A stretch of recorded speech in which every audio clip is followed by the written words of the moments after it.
Welcome into our WIBW Digital News Center as we are bringing you now live coverage of a news conference with Topeka Police Chief Chris Vallejo. We are told that this is detailing some policy changes within the Topeka Police Department. That is how this news conference came out. And we have, since we've been setting up there, have seen some body camera images on the screen. So let's go to Chief Vallejo. You may not know me. I'm Chris Vallejo, Chief of Police for the Topeka Police Department.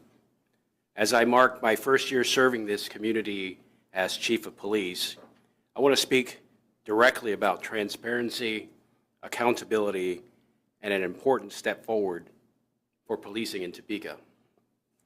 When I accepted this role, I committed to leading with transparency and accountability. That commitment was not new. It reflects how I have led throughout my career. But I understood that trust is not transferred with a title, it is earned over time. Over the past year, I have spent a great deal of time observing, listening, and learning the community, learning this department, and learning about the history that shapes both.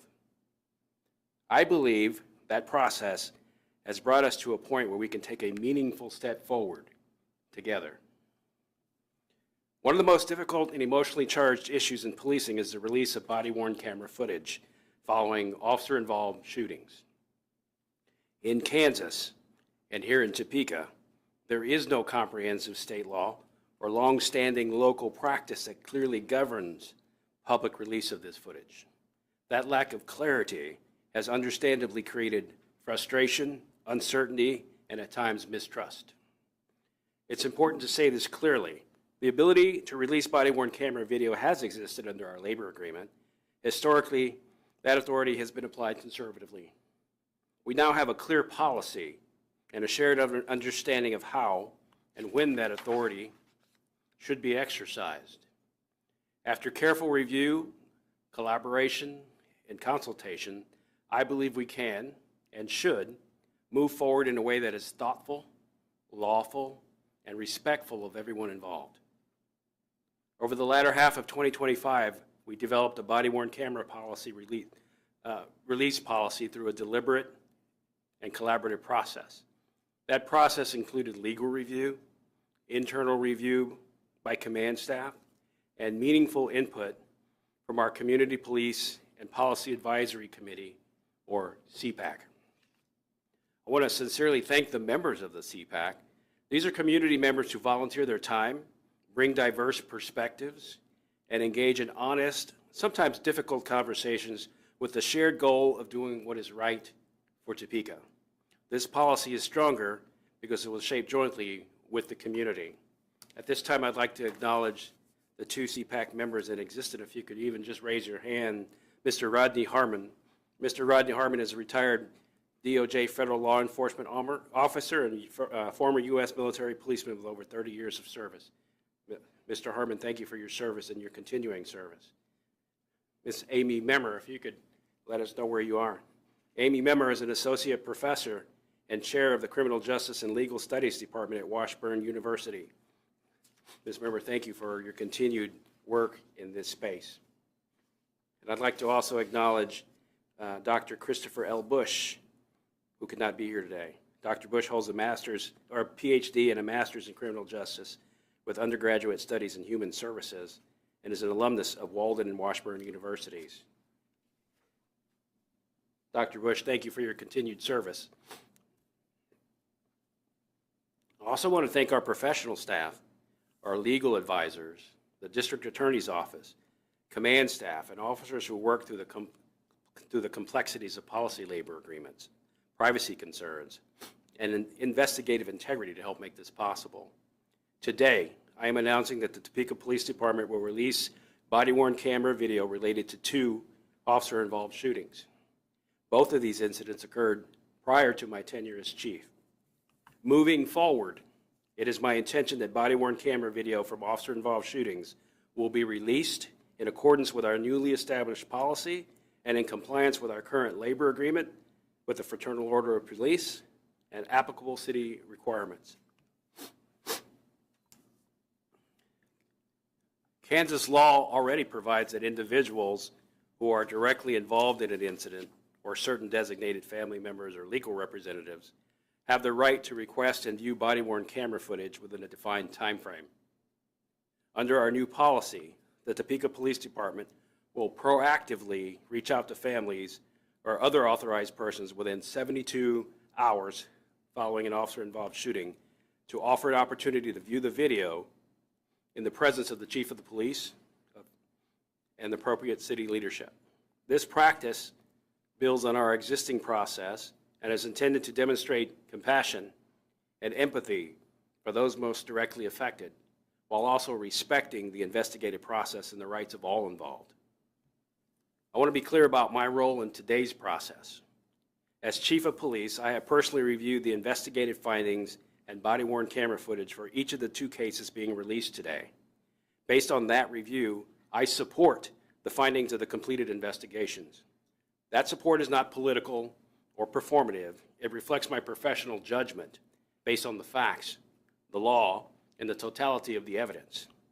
At the same time, I recognize that video, especially in deadly force encounters, can be difficult to watch and difficult to interpret. Policing often requires officers to make life and death decisions in rapidly evolving, uncertain, and dangerous situations. Those realities must be acknowledged honestly, yet without defensiveness and without dismissal of community concerns. What we are doing today reflects feedback I have received from community advocates who have asked me to move the needle forward, even if just a little, on transparency and accountability in Topeka. It also aligns the Topeka Police Department more closely with 21st century policing principles that emphasize transparency, legitimacy, and public trust. I believe this step does that. Transparency does not mean perfection. Accountability does not mean assuming wrongdoing. It means being willing to show our work, explain our decisions, and allow the community to see what we see, even when it is hard. Today, we will show both body-worn camera videos during this press conference. Before I show these videos, I want to say this directly to our officers in our community. I support our officers when they act within the law and their training, and I support transparency when deadly force is used. These are not competing values. They are complementary ones. A professional police department must be able to do both. This new policy and these releases are not the end of a conversation. They are part of an ongoing commitment to trust, accountability, and continuous improvement. My promise to this community is simple. We will continue to listen, we will continue to learn, and we will continue to lead with integrity. Thank you. I will now show the 2 body-worn camera videos and then conclude with a short question and answer session after each one.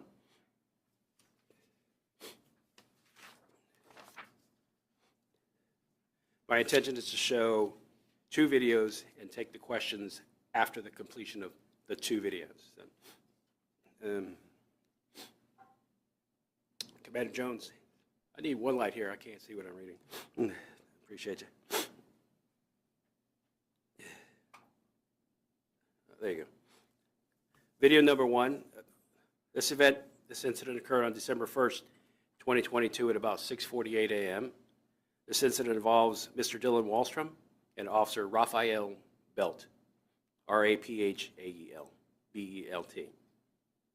Officer Belt was on patrol in the east alley of the 2nd 2000 block of Southwest Lincoln when he observed a vehicle parked in violation of city ordinance. Officer Belt positioned his patrol car behind the car and ran the license plate, which notified him that it was stolen. Officer Belt made contact with the sole occupant and driver of the vehicle, later identified as Dylan Wallstrom. Officer Belt initially approached the passenger side of the vehicle, identified himself as police, and woke Mr. Wallstrom. Mr. Wallstrom unlocked the door, and Officer Belt instructed him to remove the key from the ignition, which Mr. Wallstrom did. Officer Belt then asked additional questions, to which Mr. Wallstrom did not respond. Officer Belt then moved to the driver's side of the vehicle to continue the investigation. At that point, Mr. Wallstrom produced a firearm. Officer Belt immediately attempted to gain control of the weapon. During this struggle, Mr. Wallstrom fired his handgun, shattering the driver's side window. Officer Belt then returned fire with his service weapon, striking Mr. Wallstrom. Mr. Wallstrom sustained life-threatening injuries and later died as a result of the shooting. I will now show the accompanying video.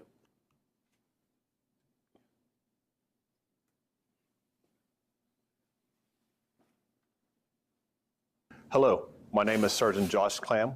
I serve as a patrol supervisor and public information officer for the Topeka Police Department.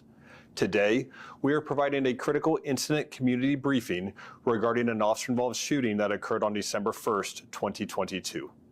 As part of our commitment to transparency, we will share relevant video footage and explain the law enforcement response associated with this incident.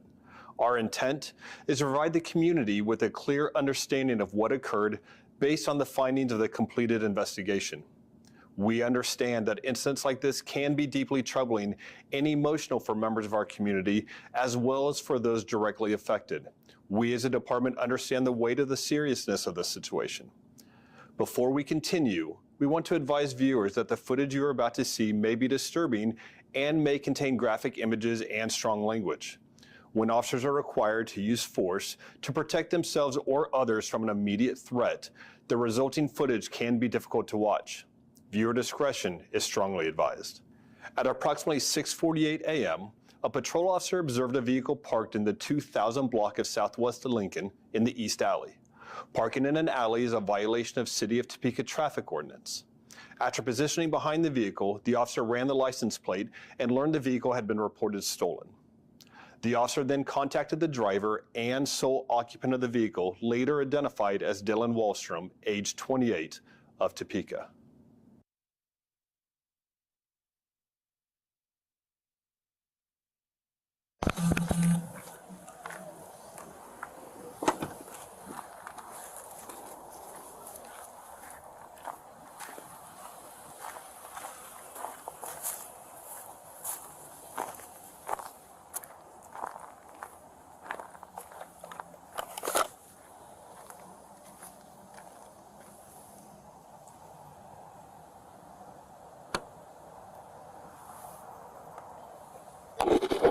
Stand by, I'm going to make contact with somebody in the car.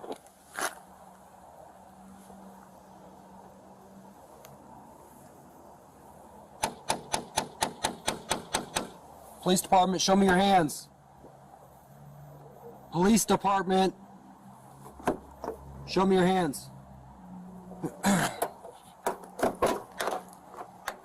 How's it going this morning? Police Department, did I wake you up? Hey, do me a favor, just take the keys out of the ignition, throw a button on the dashboard for me. No, take them out of the ignition, put them up on the dashboard. What's your name, sir?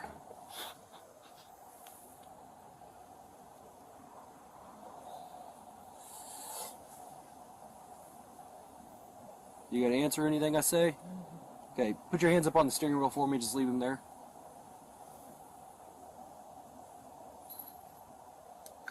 Hey, put your hands up on the steering wheel and leave them there. No, put your hands on the steering wheel and leave them there. Huh? I'm the police department. This vehicle is stolen, and you were in the vehicle. If you don't do what I'm saying, you're going to have a worse day than you might already start having. Put your hands up on the steering wheel and do it now.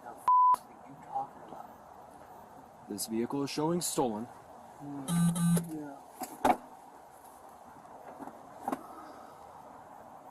Put your hands. All right. Come here.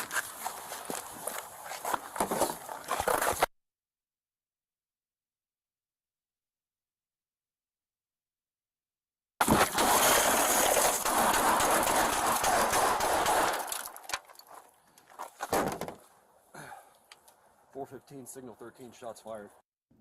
During the incident, Mr. Wallstrom sustained gunshot wounds and was critically injured. Emergency medical personnel responded to the scene, and Mr. Wallstrom was later pronounced deceased.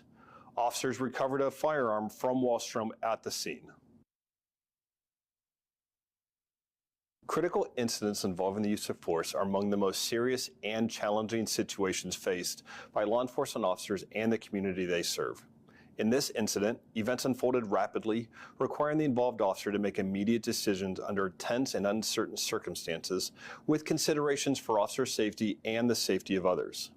Consistent with policy and established procedure, this situation was independently investigated by the Kansas Bureau of Investigation.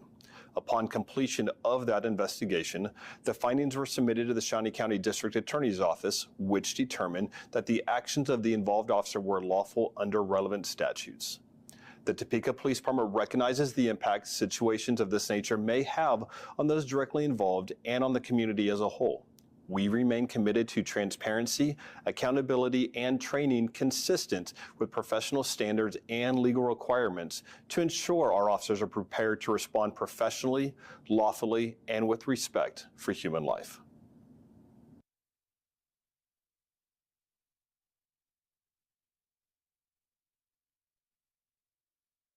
Describe the incident surrounding video number 2. This incident occurred on June 24th, 2022 at about 8:57 in the morning.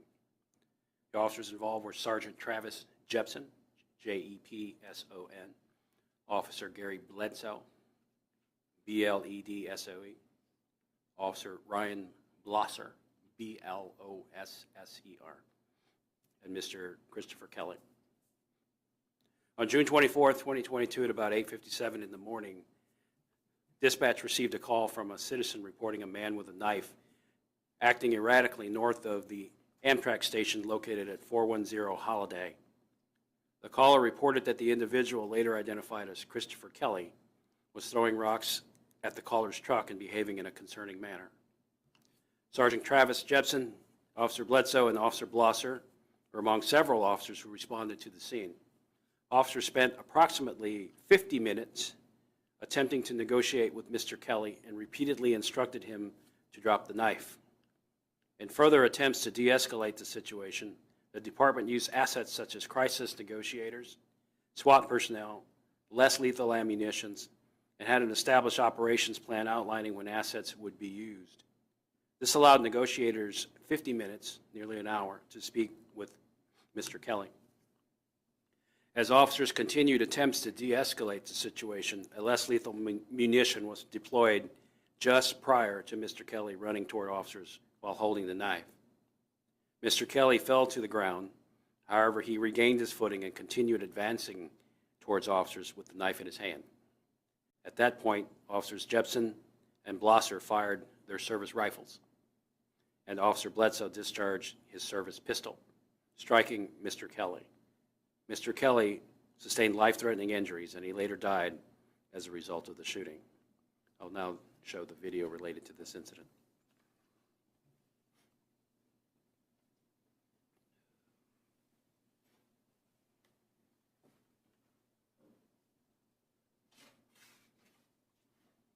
Hello, I'm Sergeant Josh Clam. I serve as a patrol supervisor and a public information officer for the Topeka Police Department.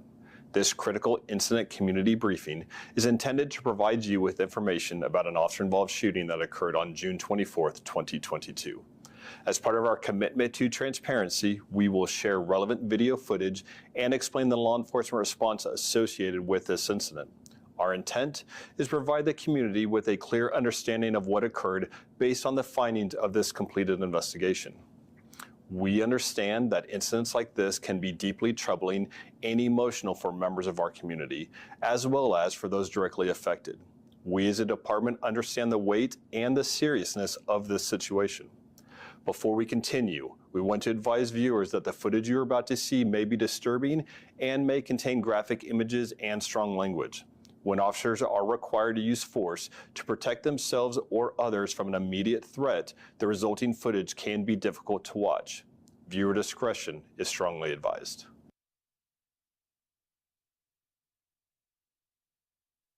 The Topeka Police Department was called to the Amtrak station at 410 Southeast Holiday Street at 8:57 a.m. Officers were dispatched for a report of a man later identified as Christopher Kelly, age 38, causing a disturbance and waving a knife around. Witnesses also reported that Kelly had stabbed himself with the knife. Friday, June 24, 2022, 08:55 and 21 seconds. 911, do you need police, fire, or medical? I believe so. I don't think something's wrong with this guy. He's got a knife following my truck. Where are you, sir? I am right north of the railroad tracks on 4th Street in Topeka. And it's a black guy in a blue shirt, and as hard as it's raining, I believe he's got a knife in his hand. Okay, what makes you think that? Can you see it, or what are you seeing, sir? I can see something shiny, and he was out here waving his hands at me as I was driving. Now he's on top of a rock pile down here. Okay. What's wrong with him? Okay, we'll get officers out there. Where'd you say you were?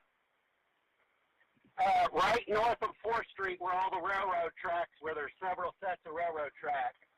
Okay. And I am not, yeah, he's got a knife in his hand.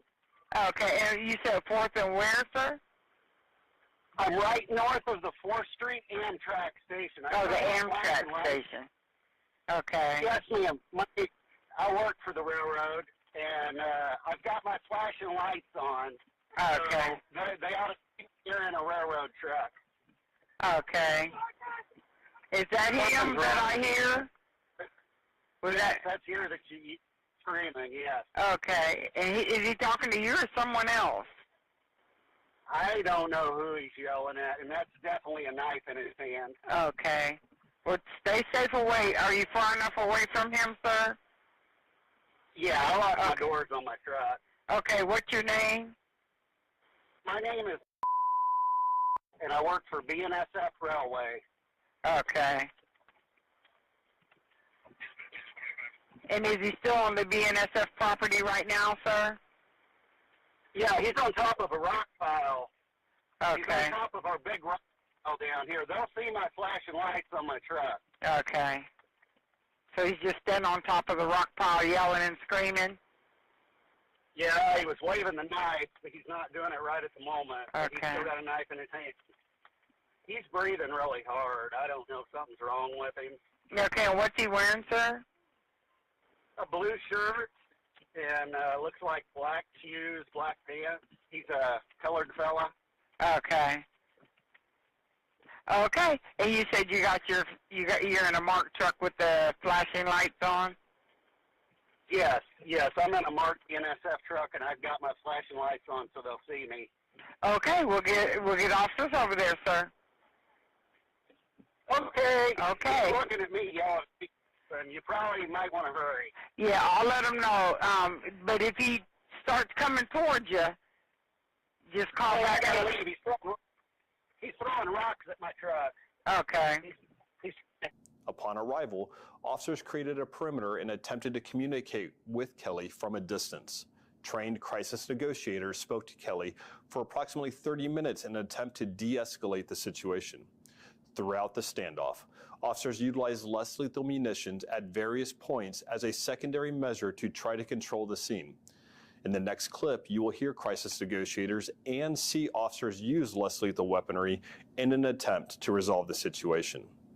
During this call, an officer was equipped with different types of less lethal kinetic energy impact munitions.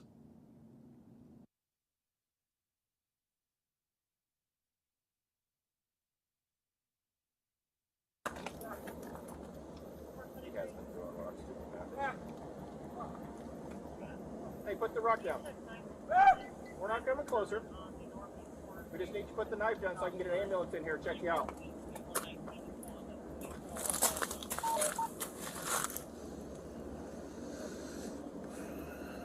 You're doing good. Keep sliding down.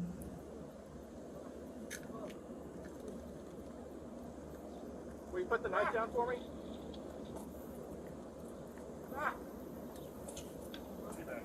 Yeah, Can I pull up all the way here? You're good with that? absolutely. What's going on? We're not Just so you working guys know, for you. if We're it does staying back here. end up coming up this way, my first move is going to be I'm going towards those guys, making sure they're staying out of the way. Where all are you bleeding from? Where are you bleeding from? I see. Drop the blood. knife. Drop the knife or you're going to get 40'd. You're going to get a less lethal impact round. You got to drop the knife. Yellow light, yellow light. Hit him again. You better drop it or you're getting it again. Okay, guys, come see.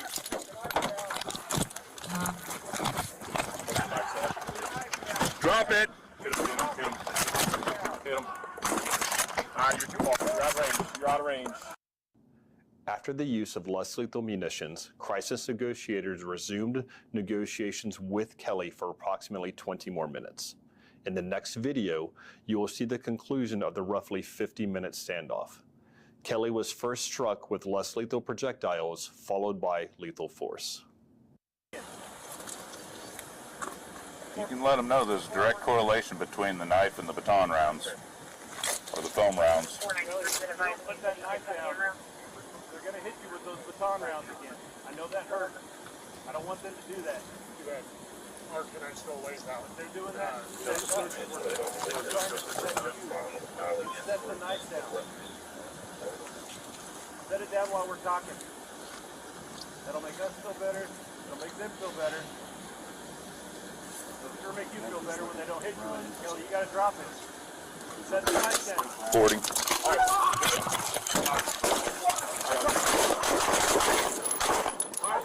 All right, hold your shots. Hold your shots.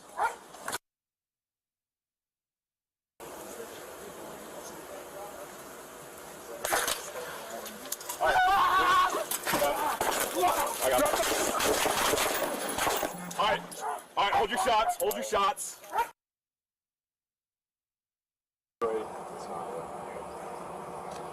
You don't have any of those impact OCs.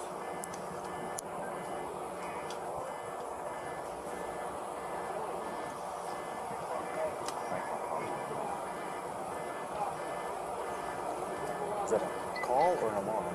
It's a Oh. Is that your phone? Yeah. Is it? Right pocket. It's. You just push the side button to your phone.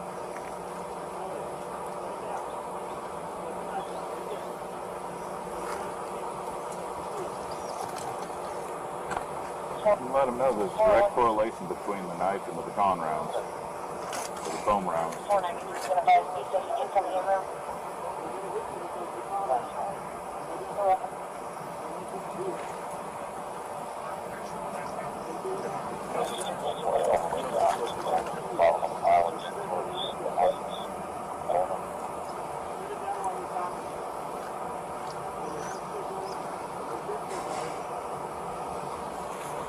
I think he's looking to run. He's looking for an escape route.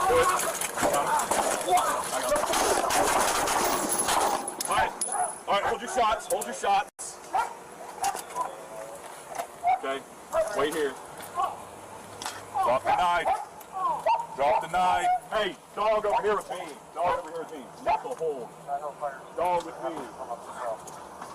Dog with me. Okay. Hey, can you see his hand? It's in his right hand, it looks like. Okay, hey, can you send that Drop the knife, Kelly. Can you send that dog? Kelly, you gotta drop the knife. Drop the knife. That's right hand. Drop the knife.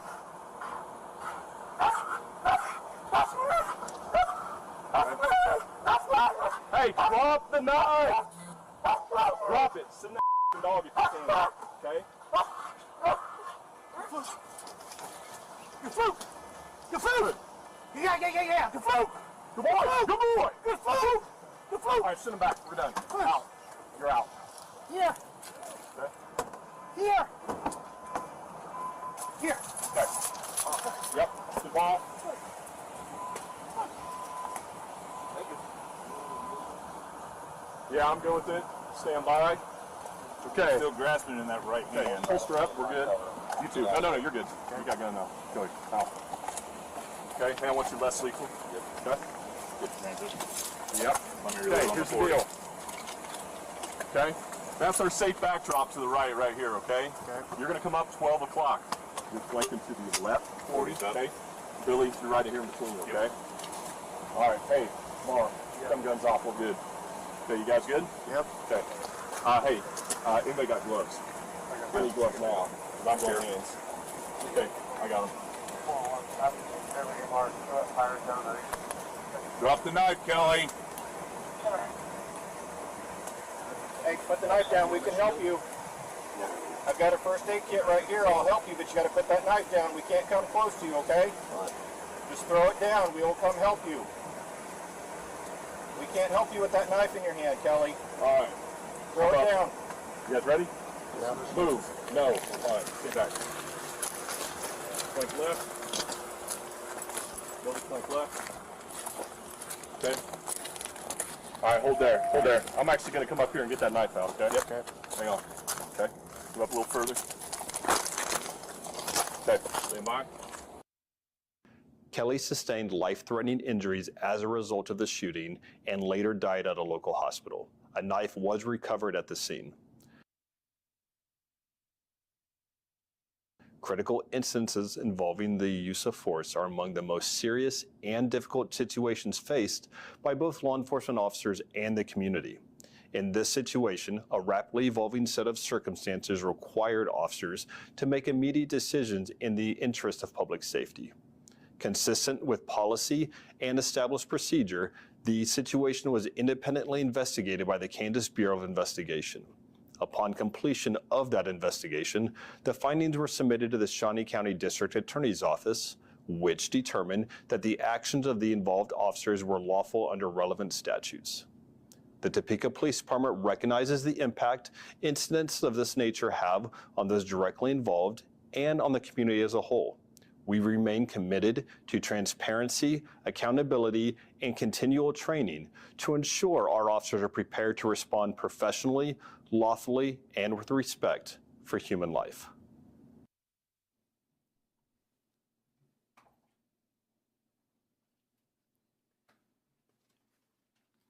Immediately after the press conference, those videos will be... Hello, I'm sorry. Immediately after the press conference, those videos will be available on our Topeka Police Department public YouTube website where they will be retained. At this point, I'd like to start open it up to some questions keep in mind that I'm not attempting to relitigate past cases. I did offer my support if you want to ask why. I want to put a lot of emphasis on the new policy going forward and transparency and accountability in those factors, but I'll entertain questions at this time. What was the process like of facilitating the new policy? Well, as I kind of said in my opening statement, it took about a year to get here. I've always been devoted to transparency and honesty and accountability and truth. So I had to figure out what that looked like here. What is the history of this that shapes both the police department and the community and where we've been? We have a long history, and it's something I had to delve into. And I also had to get buy-in and credibility from our officers to the elected leaders to the community to find out who I am and what I'm about. And I'm a collaborative person. I brought in CPAC members to help me craft a policy that I thought would be right for Topeka. So it's a lot of emotional labor coming into this, a lot of support, while realizing that this may not heal all wounds, but my vision going forward is to try and attempt to make a start at that.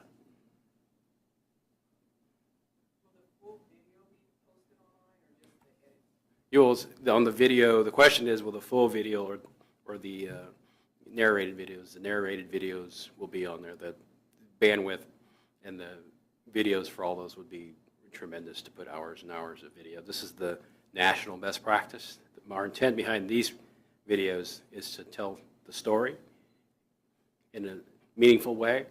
Looking at body-worn camera video for over 31 years, it can be hard to watch, difficult. Even we, as evaluators, and we're analyzing videos, it takes hours and hours to play and replay. I don't think that best suits our, I think what the most community members want to see is a clear picture of what we're trying, what we're showing our work in a succinct way that I think is respectful of everyone. Now you said you'll meet with the family within the 72 hours. When will that be released to the public? The policy, it's Dana, let me give you the policy is already in play, and some of you should have it, the link, and I'm not exactly sure how we'll put that to the public, but. It's in the press release. I think she was asking when videos will be released to the public. Oh, okay. Misunderstood that. The videos were released in accordance with the policy and the applicable FOP contract and the way the policy is written. Generally, it's going to be after the KBI investigation is completed, the administrative investigation is completed, and everything is done. Then 30 days after that, I will notify the involved officers and let them know that that's what we will be doing at that time. Chief, could you speak to the timing of this press conference? It seems like there's a real focus on bad policing in America right now and on government overreach resulting in citizens being shot down in the street, not unlike the videos we watched here today. Is today's press conference some sort of political way for the Topeka Police Department to try to get ahead of that trend? Because it seems like there's been a lot of years that have gone by where this could have happened. Transparency and accountability could have happened, but we're all these years later, and then suddenly we have this press conference. So is there something that led to this timing outside of it being a political spectacle? For those of you that have been with me the entire time, you know this has been a process. I'll reread some of my, one paragraph of my opening statement. Over the past year, I have spent a great deal of time observing, listening, and learning the community, learning this department, and learning about the history that shapes both. I believe that process has brought us to a point where we can take a meaningful step forward together. So this has been a process, a slow and deliberate process, because I intend for it to be permanent. That's why I included CPAC members. That's why collaboration was key. Collaboration takes time to get to this point. Building relationships takes time. Devoting emotional labor and capital, human capital to the process takes time. So this has been a year in the making to this point, not sudden. Bella, you had a question? Everybody asked. Right at the beginning of you taking on this position, there was another officer-involved shooting. If I recall, you actually started early because of it. Will the footage from that be released?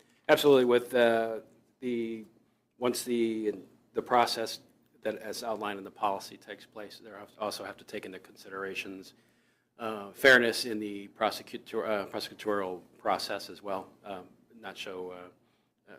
Working with the district attorney and cooperating when those processes are done to give people a due process in court and different things like that. But yes, starting from January 16th when I took office forward is when you will start seeing officer-involved videos. It is not uncommon for Kansas municipal police departments to release body cam footage. Is there something in this new policy that is unique, or is this simply Topeka getting with the times?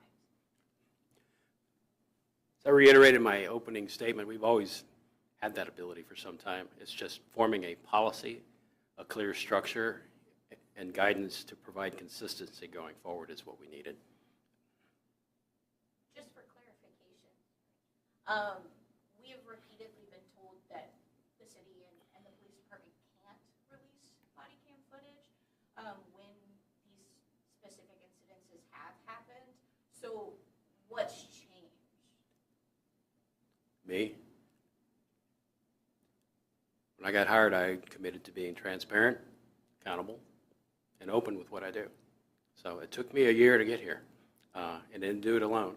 You have wonderful staff, those men and women in uniform back there. I couldn't have done this myself. Most of the work was not by me. I'm representing the work and the labor that's of love that's took place amongst police and community over the past year to get to this place. I can't speak for the past. I can speak for January 16, 2025 and above. And I also would be remiss if I didn't point out the elected and city leaders and elected officials in the room who've shown support for my work and for the work of the Topeka Police Department. Is this policy for all incidents or just serious or? Officer-involved shootings where we intentionally point and discharge a firearm at a person. I see in the policy that under public access, it talks about some restrictions, including shootings involved in private residences. Does that mean that if there is an officer-involved shooting in a private residence, that will not be released? We'll have to cover the legal aspects as we go, but my intention is to be transparent within the limits of with the confines of the law. you know, things such as redaction, respectful of privacy concerns, juveniles, and of course keeping in consistent with whatever state and federal laws might dictate otherwise. Thank you, Chief DeMahos, for what you shared today. Of course, I'm a veteran citizen in this city, and you're right, over maybe about 30 years, we've seen this again and again. So today is maybe one of the first, so we can appreciate that. I did have a comment and a question probably. I wanted to make sure, especially on the first video, maybe we can answer this later or now, was it redacted at any point? And then also, did the officer have to shoot that many times just because a weapon was displayed? Right, you have two questions, right?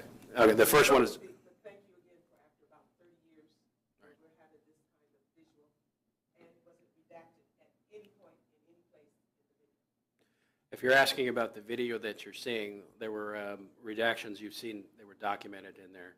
I wouldn't say redacted as in missing or omitting, but just appropriate redactions of faces, being sensitive to the persons that were killed in this case. We don't want to open up old wounds or disrespect family members by showing things unnecessarily.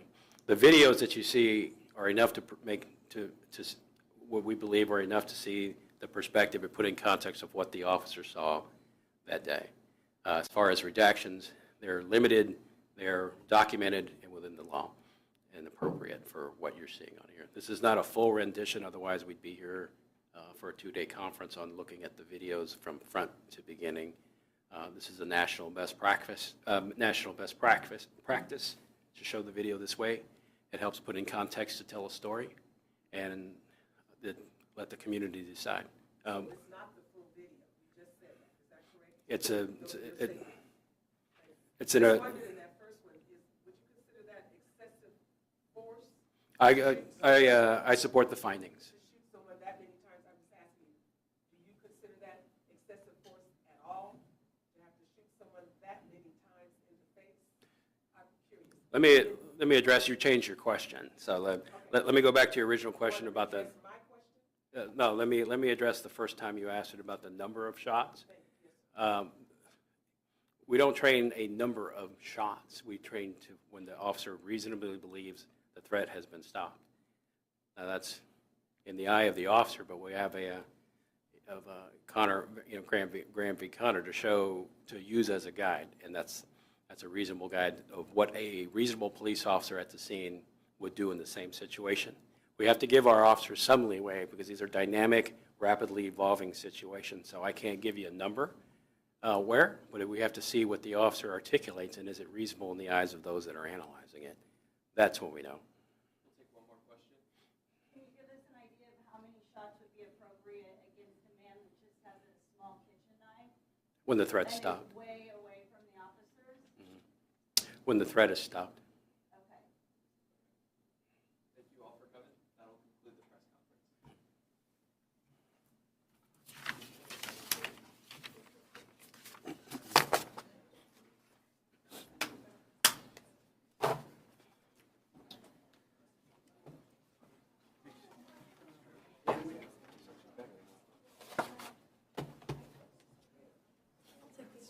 Thank you so much. Yeah, I hope I wasn't sniffling in your ear.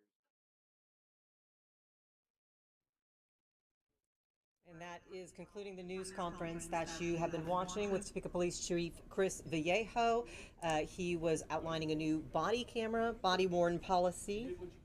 I should pick this up, that might help. A new policy for body-worn cameras for the Topeka Police Department. It is, he said, really something they've had options with before. However, there was no clear guidance or guideline. And so among the key changes here, within 72 hours, they will proactively reach out to families involved to see if they would like to view body-worn footage. Also, they today released body-worn camera footage from 2 incidents in Topeka, one of those involving Christopher Kelly back in June 24th of 2022. Also, one involving Dylan Wallstrom, and that one is from December 1st of 2022. They replayed those, and he did say, Chief Vallejo did say that this will involve incidents where an officer intentionally pointed and discharged a firearm at a person, and also as far as releasing videos publicly, it sounds like from what he said that it would occur after all of the investigations have been complete. So